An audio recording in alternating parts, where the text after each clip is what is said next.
로마서 7장 1절부터 12절까지 참고로 말씀드리는 건 헬라와 우리나라 말이 근본적으로 언어 구조가 다르고 언어의 문화가 다르고 헬라 사람들과 우리들의 인식 체계가 달라요. 그렇기 때문에 우리나라 사람들은 로마서를 읽으면서 굉장히 어렵다고들 해요. 언어의 구조가 다르기 때문에 그래요. 번역도 언어의 구조가 다르기 때문에 우리나라의 언어의 구조로 번역을 해야 되는데 그렇게 번역을 하려고 하면은 헬라어와 우리나라 언어의 정통한 언어와 문화에 대해서 모든 면에서 정통한 학자들이 두 언어를 다 이해를 하고 번역을 해야 되는데 그렇게 하는 것도 쉽지 않다는 거죠. 더군다나 헬라어와 우리나라 말이 1대1로 딱 번역될 수 있는 단어들이 많지 않아요. 특히 성경을 우리나라 말로 읽어가면서 힘들다, 어렵다라고 말하는 이유들이 다 그것 때문이에요. 그런데 오늘은 바울이 하나님의 법에 대해서 설명을 하는 내용을 같이 읽었거든요. 하나님의 법이 형제들아 내가 법 아는 자들에게 말하노니 너희는 그 법이 사람이 살 동안만 그를 주관하는 줄 알지 못하느냐. 하나님의 법이라고 할지라도 우리가 살아있는 동안에만 육체로 살아있는 동안에만 우리에게 작용을 하는 거예요. 우리가 이 땅에서 삶을 다 마치고 죽은 다음에는 우리 지금 이 땅에서 우리에게 적용되는 것처럼 적용되는 게 아니에요. 하나님의 생명의 원리만 작동을 할 뿐이지 이 법이 주 너희 하나님만을 사랑하고 오직 그만을 경배하라라고 하는 그것이 지금 우리들에게는 굉장히 중요한 법이지만은 하나님 나라 가면은 그게 법이 아니라 그냥 생활이 되고 말아요. 그냥 생활이 되니까 해라 할 필요가 없는 거예요. 그래서 이 법이 살아있는 동안에만 작용한다, 우리들에게 적용된다. 바울이 그렇게 이야기를 하고 있는 거지요. 그러면서 이 법이 두 가지 형태로 작용을 한다고 말하고 있어요. 두 가지 형태로. 옛날에 율법을 제대로 알지 못했을 때에는 내가 율법을 잘 지킬 수 있다고 생각했더란 말이죠, 바울이. 그래서 안식일도 잘 지키고 하나님도 사랑하고 이웃도 사랑해가면서 부족함이 없이 다 했다고 생각했어요. 그런데 어느 순간 성령께서 바울의 눈을 열어서 율법을 딱 깨닫게 하시는데 아, 그게 아니었구나 라고 하는 것을 알게 되는 거죠. 하나님을 내가 사랑한다고 그랬는데 하나님 사랑한 것이 아니라 결국 자기 사랑한 것에 지나지 않더라. 하나님 사랑한다는 것은 내가 하나님에게서 무언가를 은혜를 받기 위해서 무언가 도움을 얻기 위해서 하나님으로부터 무언가를 바라고 거기에 매여서 하나님 사랑한다고 착각을 하고 있었지 정말 내게 고난이 오거나 많은 어려움들이 발생을 하면은 그럼에도 불구하고 하나님을 사랑할 수 있는 사람이 되겠는가? 거기에 자기 교만이 굉장히 크게 작용하고 있다는 것도 같이 깨닫죠. 왜 나는 하나님을 사랑할 수 없을까? 깊이 들여다보니까 내가 본질적으로 죽어있기 때문에 살아있는 존재가 아니기 때문에 내가 스스로 하나님을 사랑하는 것이 불가능하구나. 이웃을 네 몸처럼 사랑하라고 그랬는데 내가 정말 살아있다고 그러면 하나님의 형상으로서 살아있다고 그러면 당연히 할 수 있는 건데 지금 육체적 존재로서 이 생기만 숨만 쉬는 상황에서 생기만이 작용하고 있는 이 육체로서는 이웃을 내 몸처럼 사랑하는 것이 불가능한 거구나. 그걸 깨달은 거예요. 그래서 하나님의 법을 우리가 완전히 이루어 드린다는 것 자체가 불가능하다. 안 된다. 우리로서는 안 된다. 우리가 거듭나지 않으면 안 된다. 새로운 피조물이 되지 않으면 안 된다. 우리가 부활하지 않으면 안 된다 하는 것까지 깨달은 거예요. 그래서 하나님의 법은 우리로 하여금 너희들은 부활해야 돼. 너희들은 거듭나야 돼. 너희들은 새로운 피조물이 되어야 돼라는 것을 가르치고 있었다는 거죠. 하나님의 율법을 나는 지키는 사람이다 라고 말하고 있는 사람은 이미 죄의 한복판에 풍덩 빠져 있는 사람일 뿐이에요. 나는 율법을 잘 지키는 사람이 하나님의 뜻을 잘 이루어드리고 있는 사람이 하나님 뜻을 나는 이루어드리고 있는 이 대단한 존재까지는 아닐지라도 나는 할 수 있어 라고 말하는 사람들은 다 하나님 뜻과는 상관없는 자리에 서 있는 사람들이라고요. 그래서 바울이 율법이 그냥 법 조문만 보여질 때는 내가 살았는데 율법의 정신을 깨닫고 나니까 내가 죽었다. 그렇게 표현하고 있는 거죠. 욕심내지 마라. 나 욕심 안 냅니다. 라고 살았는데 욕심 안 내고서는 살 수 없는 인간 존재. 우리에게 가장 기본적인 욕심이 작용하죠. 식욕, 성욕, 생존에 대한 욕망, 이런 것들은 가장 기본적으로 작용을 해요. 내가 생각을 하지 않아도 내 속에서 작용을 해요, 그냥. 이런 욕망이 없으면 우리가 이 땅에 태어나서 살아간다는 게 불가능하죠. 하나님은 우리들에게 그걸 주어 놓고 나서 이 땅에 육체로 태어나는 순간에 그걸 우리에게 주시고서 왜 욕심 부리지 말라고 말씀하시는 건가? 우리가 하나님의 형상이 아니라 하나님의 형상이 죽어버린 육체의 존재라는 사실을 깨닫게 하기 위해서 그렇게 하신 거죠. 이스라엘 백성들이 요셉을 따라서 애굽에서 내려와서 사는데 한 300년 동안 아주 편하게 살았어요. 그런데 아주 편하게 살 때는 마음에 갈등이 생기나요? 걱정 근심 없을 때 마음에 갈등이 생기나요? 이웃과 아무런 걱정 근심 없이 살고 있을 때 싸울 일이 생기던가요? 천사들 틈에서는 나도 천사처럼 살아갈 수 있어요. 사탄 틈에서는 내가 천사 될 수가 없어요, 절대. 우리 존재가 그래요. 나를 괴롭게 하는 사람들 주변에 내가 둘러싸여 있으면은 내가 천사가 될 수 없다고요. 이게 인간 본질이에요. 산꼭대기 올라가서 성단으로 다는 건 누구나 다 할 수 있어요. 그러나 시장 한복판에서 거기서 경쟁해가면서 성자 노릇 절대 아무도 할 수 없어요. 이스라엘 백성들이 애굽에서 아무런 걱정 없이 근심 없이 300년 동안 평안히 사니까 어떤 일이 발생하느냐면 하나님께서 아브라함과 이삭과 야곱에게 하신 약속마저도 잊어버렸어요. 하나님 나라 갈 필요가 뭐 있어요? 이 땅이 너무 편한데 좋은데 즐거운데 행복한데. 하나님 나라 생각도 안 나요. 하나님께서 약속하신 것이 가나안 땅에 가봐야 여기보다 더 좋을 게 뭐 있나? 이렇게 편하고 행복한데. 그런 생각에 빠져있는 이스라엘 백성들을 그 생각에서 끄집어내기 위해서 하나님께서 애굽의 왕조를 바꿔버리시는 거예요. 애굽의 왕조가 바뀌었어요. 요셉이 세웠던 왕조가 아니에요. 다른 왕조로 바뀌었어요. 다른 왕조가 딱 세워지고 나니까 이스라엘 백성들이 이전 왕조를 굳건하게 세워주고 뒷받침했던 이스라엘 백성들이 쟤네들이 위험하게 보이는 거예요. 쟤네들이 자기네들을 언제든지 공격해가지고 이전 왕조로 다시 돌아가게 할 수 있는 가능성이 있는 민족으로 보이니까. 그래서 이스라엘을 노예로 만들어버리죠. 노예의 생활이 편안한가요? 그런데 이스라엘 백성들은 원래 애굽이 자기 나라가 아니잖아요. 자기 나라로 잠깐 착각하고 살았던 거죠. 워낙 편하고 좋으니까. 우리가 육체로 이 땅에 태어나서 이 땅에서 편하고 좋기만 하면은 하나님 나라 생각할까요? 하나님 나라 가야 한다는 것을 우리들이 얼마나 갈망해가면서 살까요? 이 땅에 만사형통하고 다 이래도 좋고 저래도 좋고 좋아지면 어느 누구도 하나님 나라 간다는 생각 안 할 거예요. 죽을 때쯤 돼서야 내가 죽으면 그 다음에 어떻게 되지? 그렇게 생각하고 끝나겠죠. 죽은 이후에 내가 영으로 하나님 나라 가는 것에 대한 준비 안 해요. 하나님께서는 이스라엘 백성들에게 애굽의 왕조를 바꾸어 가지고 고통을 주신 이유가 거기서 고통을 받아야만 거기서 나가려고 하거든요. 거기서 편안하면 안 나가요. 고통을 받아야만 나가요. 우리 이 땅에 사는 모든 사람들이 이 땅의 삶에 고통과 괴로움들이 있다고 느껴져야, 아니 실제로 그렇게 그런 고통 속에 있어야만 그 고통에서 벗어나기 위해서 무언가 길을 찾겠죠. 우리가 이 땅에서 어떻게 하면 행복할까, 어떻게 하면 편안할까, 좋은 정치인들이 나타나가지고 우리를 하여금 아무런 걱정 근심 없게 해줄까, 이게 하나님의 백성들이 생각할 것 전혀 아니에요. 이 땅은 어차피 그런 역사 속으로 가지를 않아요. 상대적으로 이전보다 좀 더 나아질 수 있는 것처럼 느껴질 수는 있겠죠. 인본주의가 그걸 추구하고 있기 때문에 인본주의는 어떻게 해서든지 우리들이 이 땅에서 편안하고 즐겁고 행복하게 사는데 목적을 두고 모든 걸 하고 있기 때문에, 그러나 하나님은 그게 아니거든요.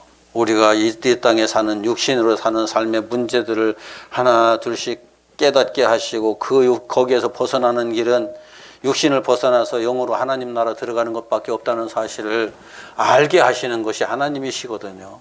그런데 너도 나도 전부 다 그런 생각 안 해요. 어떻게 하면 이 땅에서 우리가 행복할 수 있을까 하는데 초점을 맞춰가지고 열심히 그렇게 행복해지려고 몸부림치죠.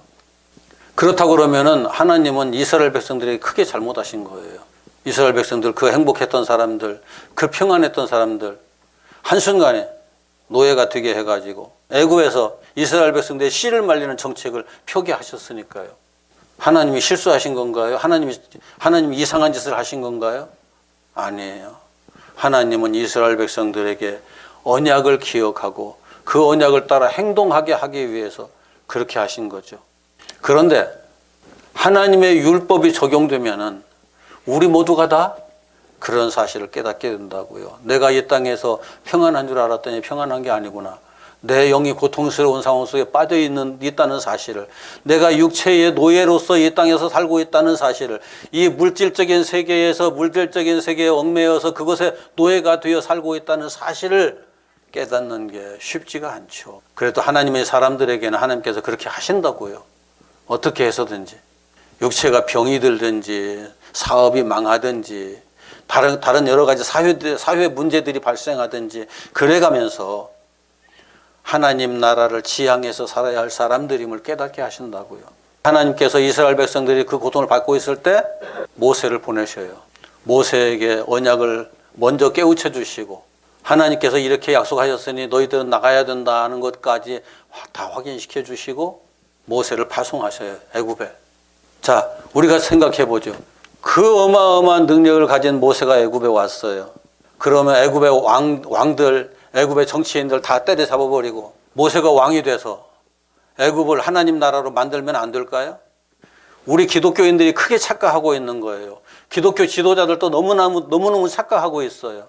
이 땅에 정치 다 바꿔버리고 경제 다 바꿔버리고 이것저것 시스템을 바꿔서 이 땅을 하나님 나라처럼 만들면은 우리가 행복하고 편안하게 예수 믿지 않을까 생각하고 이상한 짓 하고 있는 거죠. 하나님은 결코 우리가 그러기를 원치 않아요. 우리가 하나님 나라에 들어오기를 원하시지 이 땅에서 행복하기를 원치 않으시다니까요. 이 땅에서는 하나님 나라 들어가기까지 하나님의 형상이 온전히 회복되기까지 훈련받고 온전한 사람으로 되는 과정을 거치는 것뿐이에요. 이스라엘 백성들은 애굽에서 나가야 돼요. 세상을 바꿔가지고 세상에서 잘 먹고 잘 살려고 하는 것이 하나님의 뜻이 아니라는 사실을 우리들에게 그렇게 확인시켜 주는 거죠. 우리가 이스라엘 백성들의 애굽의 노예가 되었던 것처럼 우리가 이 세상의 노예가 되었고 육체의 노예가 되었다는 사실을 깨닫게 해주시는 것이 하나님의 율법에 작용하는 방편이에요. 이걸 죽이는 법이라고 바울은 말하죠. 우리를 정죄하는 법, 죽이는 법. 우리가 지금 잘못된 곳에 서 있어. 우리가 이거 제대로 된 곳에 서 있는 것이 아니야. 우리가 영원히 살아야 할 곳은 이곳이 아니야. 하나님께서는 영원히 살아야 할 곳을 우리들에게 약속하셨고 우리는 그 약속을 따라서 나가야 돼라고 하나님께서는 처음부터 계속 말씀하셨거든요. 사람들이 이해를 못하는 거죠. 이 땅에서 잘 먹고 잘 사는 것이 복받는 것이다라고 착각하는 거죠. 그래서 죽이는 법에 의해서 정죄하는 법에 의해서 우리들이 지금 어떤 위치에 있는가를 정확하게 이해를 해야만이 이 자리를 벗어나기 위한 발걸음을 내디딜 수 있는 사람들이 되는 거예요. 하나님의 법이 바울이 예전에 몰랐을 때는 내가 이 땅에서 잘 먹고 잘 살 줄 알았다. 그런데 율법을 깨닫고 나니까 그게 아니었다. 내가 죽어 있는 자라는 것을 하나님께서는 확인시켜 주셨다. 그래서 바울의 논리가 지금 우리가 읽어서는 언뜻 이해되지 않는 논리가 바로 이런 얘기예요. 제가 말씀드린 대로. 그래서 나는 괜찮은 존재인 줄 알았는데 내가 죄인이었구나. 내가 살아있다고 생각했는데 나는 죽었구나. 그런데 하나님의 말씀을 깨닫고 나니까 내가 죽었다는 사실을 확인했고 하나님의 말씀에 살아나서 말씀이 제대로 역사를 하니까 내가 죽었다는 사실을 깨닫고 여기서 내가 살아나야 되는구나 하는 것을 알게 되었다. 그런 얘기를 하는 거죠. 내가 죄인이라는 것을 알지 못했는데 죄인이라는 것을 깨닫게 하고 죽었다는 사실을 알지 못했는데 죽었다는 사실을 깨닫게 하고, 그래서 비로소 말씀이 이제 죽었으니까 너 어떻게 할 거야? 그때 제물을 가지고 성전에 와서 속죄의 제사를 드려라 하고 하신 말씀, 그 말씀의 본질이 뭔가 다시 깨달아지는 거예요. 그 제물은 예수 그리스도와 함께 자기 자신을 십자가에다 못 박아버리고, 너는 예수와 함께 죽어라. 그러면은 내가 새로운 피조물로 다시 살리겠다. 이것이 하나님의 말씀이었구나. 이게 살리는 법에 대한 얘기예요. 똑같은 법이지만은 내가 육체의 눈으로 봤을 때 나를 죽이는 법으로 처음에는 착각하죠. 나는 육체로 잘 살게 하는 법처럼 착각했는데, 법의 본질을 보니까 육체로 잘 살게 하는 것이 아니라 내가 죽어있는 존재라는 사실을 깨우쳐 주는 것이었고, 죽어있다는 사실을 깨닫고 보니까 제사법이 나보고 제사 잘 지내서 하나님께 복받아라 하는 것이 아니라 너 예수와 함께 죽어서 다시 살아야 돼, 거듭나야 돼, 새로운 피조물이 되어야 돼 하는 것을 말씀하신 거였다. 그 차원에서 보니까 하나님의 법이 나를 살리고자 이렇게 계속 역사했구나 하는 것을 깨닫게 되는 거예요. 죽이는 법과 살리는 법을 이해를 못하면은 율법 가지고 자꾸 엉뚱한 소리예요. 하나님의 말씀 가지고 자꾸 엉뚱한 소리를 해요. 율법을 지켜야 하는 법이라고. 지켜야 하는 법 맞죠. 그런데 제대로 지키면은 율법은 내가 지킬 수 없구나. 나는 죽어있는 존재구나. 나는 이제부터 죽어있으니까 나는 아무것도 할 수 없고 하나님의 은혜로서만 내가 사는구나 하는 것을 깨닫고, 그때부터 전적으로 날마다 자기 가슴을 치면서 나는 죄인입니다. 부르짖으면서 살 수밖에 없는 그런 존재가 되는 거죠. 이것이 창세기에서는 이렇게 표현되어 있어요. 창세기 2장 8절 9절 시작. 여호와 하나님이 동방의 에덴에 동산을 창설하시고 그 지으신 사람을 거기 두시니라. 여호와 하나님이 그 땅에서 보기에 아름답고 먹기에 좋은 나무가 나게 하시니 동산 가운데에는 생명나무와 선악을 알게 하는 나무도 있더라. 16절 17절 같이 읽습니다. 여호와 하나님이 그 사람에게 명하여 이르시되 동산 각종 나무의 열매는 네가 임의로 먹되 선악을 알게 하는 나무의 열매는 네가 먹지 말라. 네가 먹는 날에는 반드시 죽으리라 하시니라. 동산 중앙에다가 선악을 알게 하는 나무와 생명나무, 동산 중앙이 에덴 동산이 아담이 생활하는 생활 터전이잖아요. 생활 터전의 한 가운데에다가 변두리 저 끝에다가 두신 것이 아니라 한 가운데다가 선악을 알게 하는 나무와 생명나무를 두셨어요. 그건 날마다 봐야 한다는 거예요? 보지 말아야 한다는 거예요? 날마다 볼 수밖에 없는 거고 봐야 한다는 거예요. 보면서 먹지 마라. 하나님께서 먹지 말라고 한 것이 무슨 뜻이었을까요? 아담이 나중에 따먹잖아요. 먹으면 죽는다고 분명히 말씀하셨잖아요. 아담 죽었잖아요. 하나님께서 모르고 그렇게 하셨을까요? 그걸 몰랐다면 하나님이 아니죠. 얘가 분명히 먹을 거야 라는 거 아시고 계신 거예요. 우리는 알지 못하면은 하지 말라는 걸 더 하고 싶어요. 알고 나면은 왜 하지 말라는 것을 다 알면 그래서 하지 말라고 그랬구나. 그런데 내가 경험해 보지 못하면은 그 말이 무슨 말인지 모르잖아요. 아담은 죽어보지 않았잖아요. 내가 죽는다는 말이 무슨 말인지 알까요? 어린애기 앉혀놓고 너 죽을 수 있어 무슨 말인지 이해를 할 수 있을까요? 지 기분 나쁜 건 알아도 죽는 건 몰라요. 아담은 비록 하나님의 형상으로 지음 받았지만은 하나님께서 말씀하시는 내용들을 제대로 이해할 수가 없었어요. 하나님을 아는 지식도 없었어요. 하나님께서 왜 먹지 말라고 하는지도 몰랐어요. 먹지 말라고 하니까 왜 먹지 말라고 하셨지? 우선은 순종했어요. 사탄이 그걸 먹으면 너 하나님처럼 돼서 너는 네가 하나님께서 하시는 것을 똑같이 할 수 있는 사람 되는 거야. 그래서 선과 악을 잘 분별할 수 있는 사람도 되는 거야. 여러분, 선과 악을 잘 분별하는 것이 나쁜 건가요?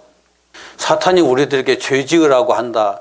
착각하지 마세요. 사탄은 우리들에게 죄 지으라고 하지 않아요. 우리들의 본성이 죄를 자꾸 지으려고 하는 것뿐이지, 사탄은 우리들에게 우리 스스로 의로우라고, 의로운 사람 되라고 지금 강력하게 주문하고 있어요.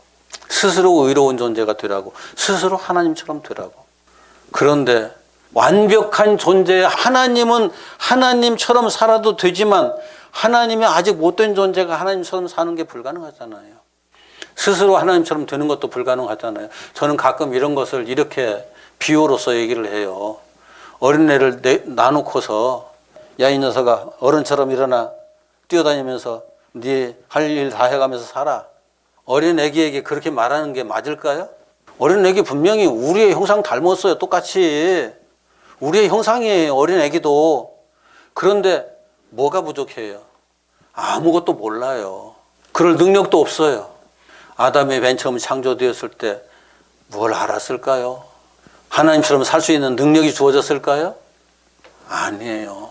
하나님의 형상이지만 하나님처럼 완전한 존재는 아니었어요. 그래서 돕는 배필이 필요했고 하나님께서 먹지 말라고 하는 말씀도 하실 수밖에 없었고 그럼에도 불구하고 그걸 따먹을 수밖에 없었던 존재였다는 사실을 우리는 이해를 해야죠. 선악을 알게 하는 나무와 생명나무, 아까 하나님의 율법의 틀을 얘기했잖아요. 율법이 어떻게 보면은 살리는 법 같이 보이는데 조금 더 깊이 들여다보면은 이게 죽이는 법이구나. 그래서 좀 더 깊이 들여다보면은 죽였다가 나를 살리는구나. 하나님의 율법의 구조예요. 에덴 동산에서 그 일이 그대로 일어나죠. 아담에게. 선악을 알게 하는 나무와 생명나무가 죽이는 법과 살리는 법이에요. 선악을 알게 하는 나무의 열매를 먹고 죽어야 거기에서부터 새로운 생명의 역사 속으로 들어갈 수 있는 하나님의 구원의 놀라운 과정에 아담에게 적용되어 펼쳐지는 거예요. 율법은 에덴 동산에서부터 이미 있었어요. 이게 모세에게 주어진 율법과 조금 차이가 있는 것처럼 보여도 본질은 전혀 다르지 않아요. 똑같아요. 인간이 하나님의 형상의 온전함에 이르기 위해서는 일단 죽어야 되는 거예요. 죽었다가 다시 살아나는 과정을 통해서 하나님을 만나고 하나님을 직접 경험을 하고 하나님의 말씀들을 경험을 하고 그런 모든 것들을 통해서 그렇구나 하는 걸 깨달아 알아줘야 다시는 사망의 자리에 들어가지 않는 존재가 되죠. 죽음이 무엇인지 모르는 어린아이들에게 너 죽으면 안 돼 하는 말이 무슨 말인지 모르지만은 나이 들어 죽음이라는 걸 많이 체험한 사람은 넌 죽으면 안 돼라는 말이 당연한 말처럼 들리죠. 어려운 말이 아니죠, 그 말이. 그런데 우리는 영적인 죽음을 죽어본 사람이 없어요. 어느 누구도. 그래서 영적인 죽음이 지옥에 들어가는 것이 영적인 죽음이다라는 걸 아무리 설명을 해도 그것을 경험해 본 사람이 없기 때문에 그 두려움을 잘 몰라요.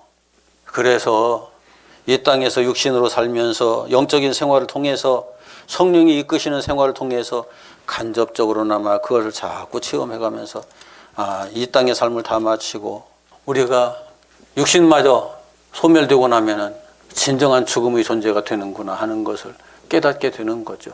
그래서 생명으로 나가는 거예요.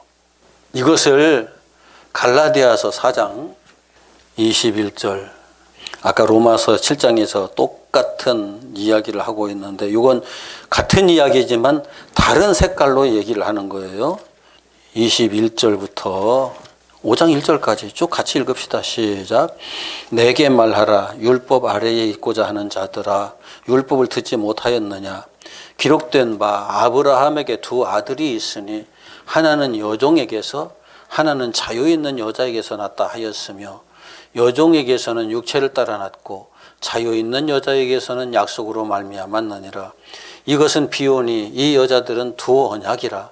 하나는 신의 산으로부터 종을 낳은 자니 곧 하갈이라. 이 하갈은 아라비아에 있는 신의 산으로서 지금 있는 예루살렘과 같은 곳이니 그가 그 자녀들과 더불어 종노릇하고 오직 위에 있는 예루살렘은 자유자니 곧 우리 어머니라. 기록된 바 잉태하지 못한 자여 즐거워하라. 산고를 모르는 자여 소리질러 외치라. 이는 홀로 사는 자의 자녀가 남편 있는 자의 자녀보다 많음이라 하였으니 형제들아 너희는 이삭과 같이 약속의 자녀라. 그러나 그 때에 육체를 따라 난 자가 성령을 따라 난 자를 박해한 것 같이 이제도 그러하도다. 그러나 성령이 무엇을 말하느냐. 여종과 그 아들을 내어 쫓으라. 여종의 아들이 자유 있는 여자의 아들과 더불어 유업을 얻지 못하리라 하였느니라. 그런즉 형제들아 우리는 여종의 자녀가 아니요 자유 있는 여자의 자녀니라. 그리스도께서 우리를 자유롭게 하려고 자유를 주셨으니 그러므로 굳건하게 서서 다시는 종의 몽해를 매지 말라. 다시는 육체에 얽매이지 말라. 영의 사람으로 살아라. 그런 이야기인데 하나님께서 아브라함에게 언약을 2개 주시지 않았어요. 씨의 언약 하나밖에 안 주셨어요. 그런데 씨의 언약을 내가 어떻게 이루어 드려야 할까? 거기에서 문제가 발생하거든요. 씨의 언약을 내가 어떻게 이루어 드려야 할까? 방법을 찾다 보니까 하갈을 취하게 되고 하갈에게서 이스마엘이 태어났다고요. 이게 사망의 법이에요. 죽이는 법이에요. 나를 고통스럽게 하는 법이에요. 나를 얽어매는 법이에요. 하나님께서 주시겠다고 약속하셨으면 하나님께서 주실 거 아니에요. 그래서 아브라함도 사라도 나이가 다 너무너무 나이가 들어가지고 더 이상 자녀를 낳을 수 없을 상태가 됐을 때 하나님께서 내가 너에게 아들 주겠다. 사라도 말도 안 돼. 아브라함도 차라리 이스마엘이나 그냥 살게 해주십시오. 인간으로서는 포기했어요. 그런데 하나님께서 아브라함 100세 때에 이삭을 태어나게 하시잖아요. 하나님께서 주신 거예요. 사람이 한 게 아니에요. 그것이 약속의 자녀라는 말이죠. 우리가 뭘 이루어서 하나님을 기쁘시게 해드리고 우리가 뭘 해서 하나님의 나라가 형성되는 것이 아니라 하나님께서 우리에게 그렇게 하신다는 거죠. 이것을 이해하기가 좀 그래요. 좀 고차 방정식이긴 한데 대부분의 사람들이 이 사실을 성경을 읽어가면서도 이해를 못해요. 뭘 해야 한다고 막 떠들어요. 지금도. 너무나 많은 사람들이, 너무나 많은 설교자들이, 너무나 많은 목회자들이 우린 이렇게 해야 돼, 이렇게 해야 돼, 이거 해야 돼, 이거 해야 돼. 하나님이 말씀하는 건 단 하나뿐이에요. 네가 죽었다는 사실을 깨닫고 너를 그리스도와 함께 십자가에 못 박아라. 자, 우리가 그리스도와 함께 십자가에 못 박는 게 어떤 걸까요? 예수께서 십자가에 못 박히신 것이 억울하게 박히셨나요? 당연하게 박히셨나요? 우리가 영적인 차원에서 보면 하나님의 뜻이라는 차원에서 보면 당연한 거지만 인본주의 차원에서 보면 말도 안 되는 억울한 판결을 받고 십자가에 억울하게 못 박히신 거예요. 우리를 가장 억울하게 하는 것들이 어떤 것들이에요? 나는 잘못한 건데 누군가 잘못했다고 막 몰아붙이면 억울하잖아요. 나는 막 변명하잖아요. 거기서 벗어나려고. 예수님은 거기에서 벗어나려고 변명하신 적 있어요? 십자가는 그런 거예요. 내가 억울한 거예요. 율법이 그래요. 율법이 나는 죄 짓지 않았는데 너 죄인이야. 기분 나쁘잖아요. 나중에 깨닫고 나서 그렇구나. 그럴 때는 달라지지만은 하나님은 처음부터 너 죄인이야 라고 말씀하시지 않아요. 왜요? 인간이 그걸 굉장히 기분 나빠하니까. 그래서 이렇게 말씀하셔요. 너 그걸 잘 지켜. 너 의로운 삶 돼봐. 그렇게 말씀하셔요. 내가 의롭게 사는 법을 다 하나님께서 다 계명으로 주시고 이렇게 살면 너 의로워질 거야. 의롭게 살아봐라고 말씀하셔요. 처음에는 자기가 그렇게 잘 살아낸 것 같죠. 그런데 깊이 들어가 보니까 이거 안 되네. 이거 안 되네. 이거 안 되네. 결국은 하나님께서 죄인이라고 하지 않으셨어도 내가 죄인이로구나 라는 것을 스스로 고백하게 되는 거죠. 율법 시스템이 그래요. 그런데 이런 깨달음이 없는 사람에게 너 죄인이야 하면 펄펄 뛰죠. 너 잘못됐어. 문제 있는 사람이야. 펄펄 뛰죠. 많은 사람들이 십자가를 지는데 그래서 실패해요. 억울함을 삼키지 못해요. 내가 무시당하는 걸 견디지 못해요. 내가 사람들에게 조롱받고 비웃음 받고 내 존재가 무시되는 것을 견디질 못해요. 그런데 십자가의 본질이 그래요. 십자가의 본질이 주님처럼 억울해질 수밖에 없는 것, 무시당할 수밖에 없는 것, 하나님임에도 불구하고 십자가에 달려 죽어야 하는 것, 이것이 십자가예요. 자기 부정은 그렇게 이루어지는 거예요. 잘못한 것을 부정하는 것은 당연한 거죠. 그런데 내가 잘못한 것도 없는데 부정해라. 그건 당연한 건 아니거든요. 당연한 게 아닌 것이 나를 괴롭게 할 때 그것을 입고 다물고 감사함으로 주님께 맡깁니다 하고 짊어질 수 있는 것이 사람이 되는 것. 저는 수많은 사람들을 보면서 왜 목회자들이 이것에서 실패할까? 메신저들이 바로 이것에서 실패할까? 율법을 몰라서 그래요. 하나님의 뜻을 몰라서 그래요. 억울해지지 않으려고 자기가 영웅처럼 나타나려고 많은 사람들 앞에 그럴듯하게 쫙 나타나려고 힘쓰고 애쓰기 때문에 절대 안 되는 거예요. 교회가 좀 억울해지면 어때요? 교회는 억울해져야 돼요, 이 사회에서. 그래야 하나님의 뜻을 정확하게 따라갈 수 있어요. 교회가 이 세상에서, 이 사회에서 덕 보려고 그러면 안 돼요. 절대 안 돼요. 십자가 지을 길이 없어요. 자기 부정을 할 길이 없어요. 사라져버려요. 그래서 하나님의 말씀은 하나에서부터 열까지 차근차근 읽어보면은 내 삶을 증명하는 증언으로 작용을 하는 거예요. 이게 언약이라는 말이 하나님께서 약속을 주신 거잖아요. 약속을 주신 것이 약속대로 되면은 그것이 그 약속이 증언이 되잖아요. 증언을 말하는 사람이 증인이잖아요. 계시록 10장 봅시다. 요한계시록 10장. 사람들이 참 이런 걸 읽어가면서도 엉뚱한 소리를 너무 많이 하니까 이걸 그래요. 이해하기 쉽지 않겠죠? 10장 1절부터 쭉 한번 읽어갑시다. 10장 1절부터 하면 너무 많은데 11장으로 바로 넘어갑시다. 11장. 자, 7절 1절부터 7절까지 함께 같이 읽습니다. 1절부터 7절까지 시작. 또 내게 지팡이 같은 갈대를 주며 말하기를 일어나서 하나님의 성전과 제단과 그 안에서 경배하는 자들을 측량하되. 잠깐. 자, 하나님의 성전이 어디 있어요? 네, 이럴 때 예루살렘에 있는 성전 얘기하면 곤란해요. 하나님의 성전이 어디 있어요? 우리 안에 있잖아요. 우리가 하나님의 성전이라고 착각하고 있는 것도 있어요. 이게 착각하고 있는 성전과 진짜 성전 구분하려면 재봐야 되죠. 그죠? 재보든지 달아보든지. 재는 기구, 달아보는 기구가 뭐예요? 저울, 자. 그런데 실제 저울과 자로 재는 건 아니잖아요. 하나님의 말씀이잖아요. 하나님의 말씀으로 재거나 달아보거나 외내면에 대기를 모바르신 되면 안 되잖아요. 재보고 달아보니까 부족하다. 그러면 안 되죠. 그 안에서 하나님께 경배하는 자들을 측량하라. 무슨 얘기냐면은 우리 한 사람 한 사람을 하나님의 법에 비추어서 재봐라. 달아봐라. 그 얘기예요. 자, 2절. 성전 바깥마당은 측량하지 말고 그냥 두라. 이게 뭐냐면은 이것은 이방인에게 주었은즉 그들이 거룩한 성을 42달 동안 짓밟으리라. 성전 바깥마당. 아직 어느 누구도 완성되지 않은 하나님의 사람들. 잴 필요가 없어요. 다 부족한 사람들이니까 어차피. 성전에 있는 사람들, 성전 안에, 성전을 거쳐가지고, 뜰을 거쳐가지고 성소 안에 들어와 있는 사람들, 영적인 차원에서 성소 안에 온전히 들어와 있는 사람들이 합당한 사람들이지, 성전 뜰에 있는 사람들은 지금 제사 지내는 과정에 있는 사람들이거든요. 다 부족한 사람들이기 때문에 재지 마라. 한동안 그 사람들은 고난의 과정을 거쳐야 된다. 그 얘기예요. 자, 3절. 내가 나의 두 증인에게 권세를 주리니 그들이 굵은 베옷을 입고 1260일을 예언하리라. 봐, 이게 성전 뜰에서 하나님의 두 증인이 예언을 한다, 증언을 한다. 예언, 증언 같은 말이에요.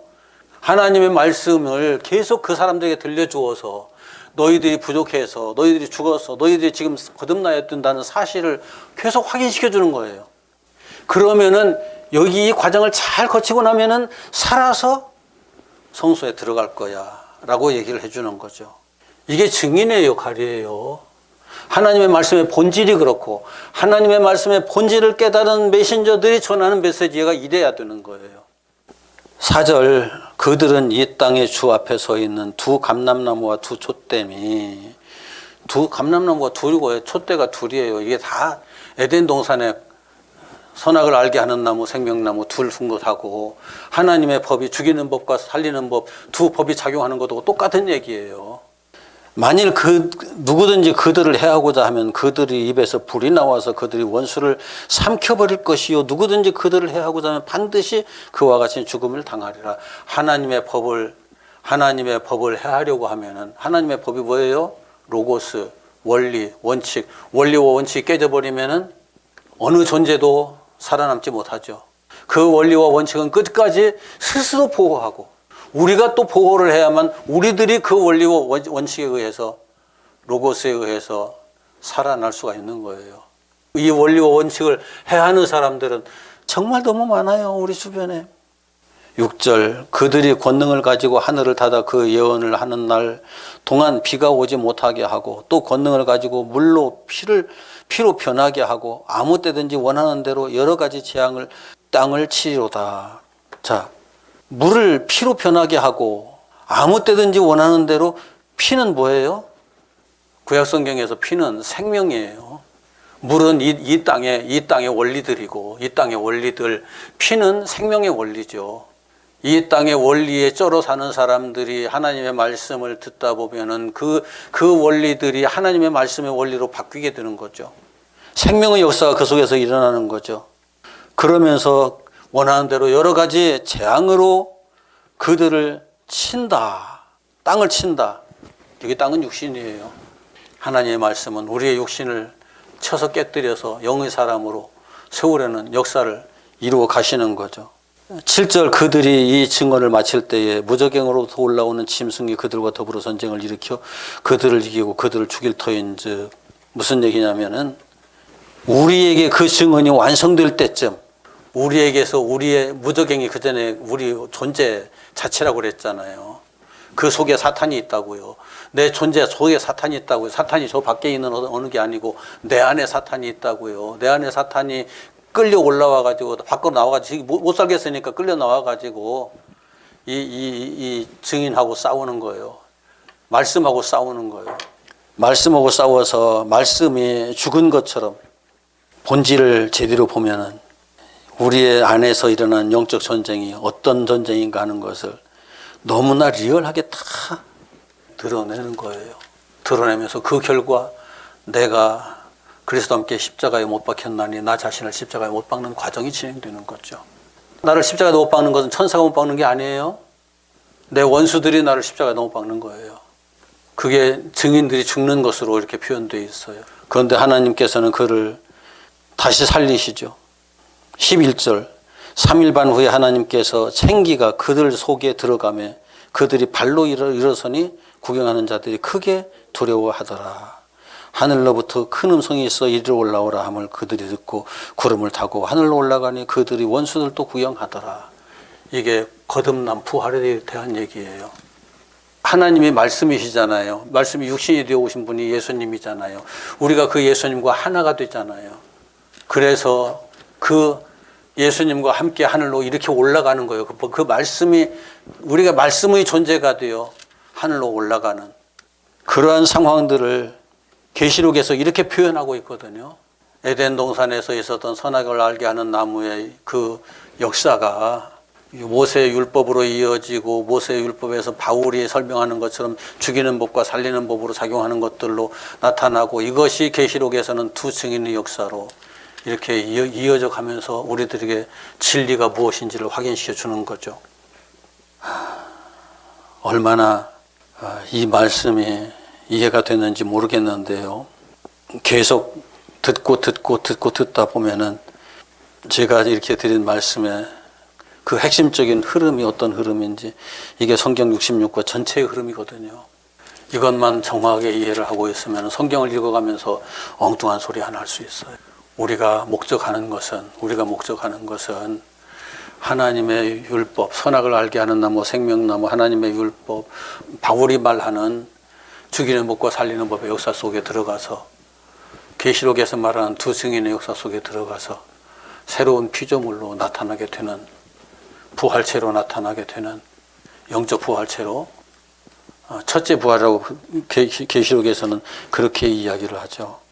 자, 아까 갈라디아서에서 바울이 사라를 하늘의 예루살렘이라고 이야기를 했는데 그 하늘의 예루살렘을 보십시다. 요한계시록 21장 9절, 10절, 11절 같이 읽습니다. 일곱 대접을 가지고 마지막 일곱 재앙을 담은 일곱 천사 중 하나가 나와서 내게 말하여 이르되 이리 오라. 내가 신부 곧 어린 양의 아내를 내게 보이리라 하고 성령으로 나를 데리고 크고 높은 산으로 올라가 하나님께로부터 하늘에서 내려오는 거룩한 성 예루살렘을 보이니 하나님의 영광이 있어 그 성의 빛이 지극히 귀한 보석 같고 표곡과 수정같이 맑더라. 하늘의 예루살렘. 하늘의 예루살렘이 성 얘기인가요? 어린 양의 아내잖아요. 어린 양의 아내 신부 우리잖아요. 이걸 바울은 사라를 하늘의 위에 있는 예루살렘이라고 표현했죠. 진정한 교회. 하갈과 같은 교회가 아니라 사라와 같은 교회. 그를 통해서 이삭이 태어나죠. 이스마엘이 태어나는 것이 아니라 그런 역사의 흐름을 여기다 다시 끌고 와서 하늘의 예루살렘이 어떻게 형성되고 어떤 존재로 나타나는지를 우리들에게 확인시켜 주는 거죠. 말씀을 정리합니다. 창세기에서부터 계시록까지 말씀 전체의 흐름이, 큰 줄기의 흐름이 어떻게 흘러가는지를 정확하게 볼 수 있어야 말씀을 보면서 오해를 안 해요. 그런데 이걸 이해 안 보이면 가지만을 붙잡고 흔들어대니까 많은 오해가 발생하는 거거든요. 큰 줄기가 어떻게 흘러가는지, 오직 생명으로서 시작해서 생명으로 끝나는, 하나님 나라로 시작해서 하나님 나라로 끝나는, 오직 진리, 오직 예수 이렇게 이어져가는 그 흐름을 볼 수 있어야 성경을 보면서 우리가 오류에 빠지지 않을 수 있어요. 우리가 거듭나는 과정에서 누구든지 반드시 체험하게 되어 있는 것, 죽이는 법과 살리는 법의 역사, 그 역사 속에서 우리가 다 거듭나서 이스라엘 백성들이 광야에서 40년 동안 거듭나서 가나안 땅에 들어가는 것처럼 우리들도 인생 광야를 지나면서 하나님의 말씀으로 거듭나서 하나님 나라에 들어가는 거예요. 그렇게 될 때까지 우리 모두 계속해서 영적 승리자로 나타나기를 주님의 이름으로 축원합니다. 기도합시다.